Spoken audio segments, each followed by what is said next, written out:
Let's talk about unit conversions. In our first example, we're going to convert 10 yards into feet. There are 3 feet in a yard. So the first thing we do is take what we're given, what we start with, what we're converting, that 10 yards, and we put that 10 yards over 1. Always take what you're converting and put it over 1. Then we're going to set up multiplication. Now we're going to go to our conversion factor. It says there are 3 feet in a yard, so I'm going to set that up as a fraction. Notice how yards are in the numerator for my first fraction. I want the yard part of my conversion to be in the denominator so that the yards can cancel out. Remember, when I have something in the numerator and something in the denominator, I can cross cancel.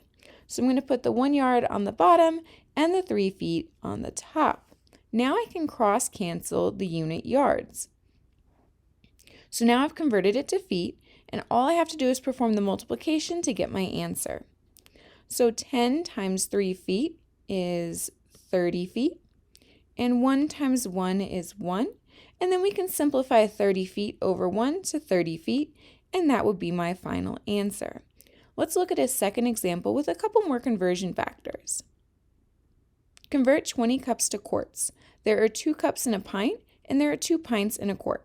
So I'm going to take what I'm converting, the 20 cups, and I'm going to put that over 1. Remember, always take what you're converting and put it over 1. Then I'm going to set up my multiplication. I'm going to go to my first conversion factor, 2 cups in a pint. See how the cups are in the numerator?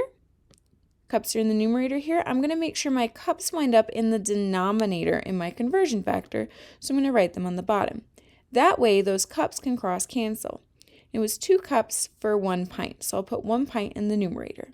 Now I can cross cancel the cups, and I can set up multiplication for my next conversion factor. I'm not done yet because I have pints, but this question asked me to convert to quarts. So I'm going to go to my next conversion factor. There are 2 pints in a quart. Notice how pint is in the numerator.